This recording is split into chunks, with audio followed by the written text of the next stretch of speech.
انسانیت کا سب سے بڑا مسئلہ وہ موت کا مسئلہ ہے. اس مسئلے کو ہم اپنی آنکھوں سے اوجھل کر دیتے ہیں, اس مسئلے سے ہم دور ہو جاتے ہیں.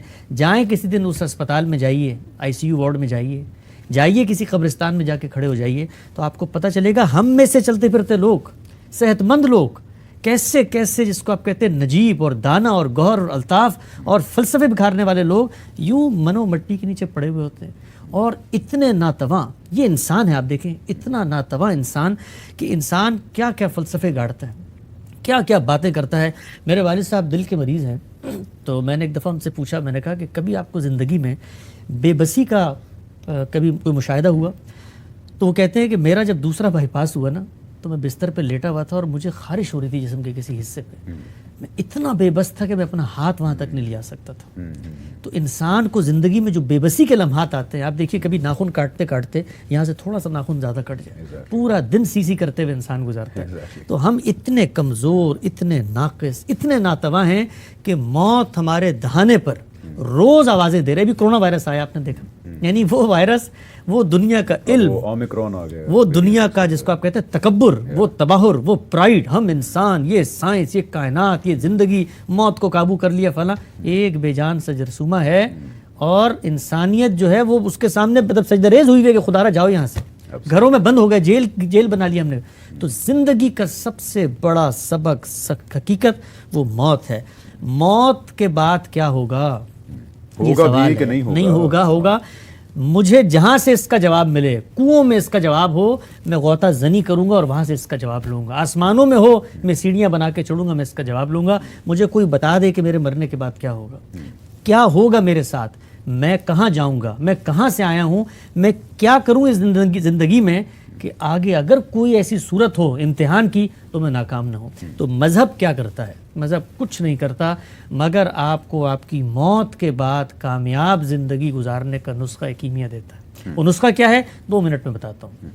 وہ نسخہ یہ ہے کہ اس زندگی میں تم امتحان کے لیے بھیجے گئے ہو. تمہارا یہاں پر جو دین تمہیں دیا گیا ہے اس کی حقیقت کیا ہے؟ اس کی حقیقت ہے عبادت. وما خلقت الجن والانس الا لیعبدون. پیدا ہی اس لیے کیا عبادت. عبادت کسے کہتے ہیں؟ خشوع, تذلل, انابت, جھکنا. یہی وہ جذبہ ہے جس سے شکر, ذکر, تفویض اور خشیت اور تقوی اور للہیت اس کے جذبات پیدا ہوتے ہیں. ہم خدا کے غلام ہیں اس دنیا میں. غلامی تو دنیا سے خاتمہ ہو چکی ہے, لیکن غلام ہوتا کیا تھا؟ غلام وہ ہوتا تھا کہ جس کے ہاتھ میں کچھ نہیں ہوتا تھا. ہمارے استاد سے پچھلے دنوں کسی نے پوچھا کہ جی کہا جاتا ہے میرا جسم میری مرضی, تو بھائی انہوں نے کہا کہ جب آپ نے اللہ کو مان لیا تو پھر مرضی ورزی میری کوئی نہیں ہے, اللہ کی مرضی ہے. تو ہم نے دین کو جب قبول کیا تو دین نے ہمیں بتایا تم خدا کے غلام بن گئے ہو. اب تمہارا اور اس کا رشتہ کیا ہے؟ عبد اور معبود کا. ہم اس کے بندے ہیں. جو عبد ہوتا ہے وہ پھر اپنے آپ کو کسی کے حوالے کر دیتا ہے, سپرد کر دیتا ہے. اسی سے اسلام کی تعبیر بھی آئی ہے ٹو سرنڈر, کہ ہم اپنے آپ کو سپرد کر دیتے ہیں اس کے.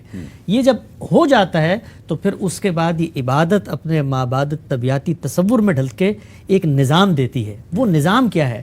وہ نظام ہے 2 چیزوں پر مشتمل, ایک کتاب اور ایک حکمت. کتاب کیا ہے؟ اللہ کی شریعت. اللہ نے انسان کو پیدا کیا, اس کی فطرت میں نیکی بدی الہام کی, لیکن زندگی کے بہت سارے ایسے امور ہیں جن میں ہم فیصلہ نہیں کر سکتے. تو اللہ کی عنایت دیکھیے, رحمت دیکھیے, نعمت دیکھیے کہ پہلا انسان جس کو پیدا کیا تھا اسی کو پیغمبر بنا دیا. خدا کی یعنی کہنا ہونا تو یہ چاہیے تھا نا, کوئی کہہ سکتا ہے بھائی فطرت پہ اعتماد کرتے, اس وقت فطرت کو تو کوئی خارجی تصورات نے آلودہ بھی نہیں کیا تھا, لیکن خدا نے پہلے شخص کو, پہلے انسان ہی کو پیغمبر بھی بنا دیا, اس لیے کہ وہ تمہیں نیکی کی تعلیم, جو تمہارے اندر جذبہ موجود ہے وہ ٹھنڈا بھی ہو جاتا ہے, وہ مان بھی پڑ جاتا ہے, تم اپنے اختیار کے سوء استعمال کی طرف بھی جاتے ہو. تذکیر, یاد دہانی خدا کی طرف تمہیں لے کر جائے. کیوں؟ کیونکہ کل امتحان ہونا ہے. تو اس نے کیا کیا؟ ان معاملات میں قانون بھی دیا جن میں ہماری عقل کسی حتمی فیصلے تک نہیں پہنچ سکتی تھی. اور پھر ان پیغمبروں نے کیا کیا؟ ایمان اور اخلاق کی باتیں سکھائی ہمیں. تو کتاب اور حکمت یہ دینے کے بعد جو پورا دین کا کانٹینٹ ہے, خدا نے خود بتایا کہ اس کا مقصد کیا ہے. عبادت کیا تھی؟ حقیقت. عبادت جب ڈھلی ایک مابعدت طبیعتی نظام فکر میں, تو اس سے کتاب اور شریعت وجود میں آئی اور ایمان اور حکمت وجود میں آئی. لیکن اس سب کا مقصد کیا ہے؟ اس کا مقصد ہے تزکیہ, پیوریفیکیشن, اپنے آپ کو پاکیزہ نفس بنانا.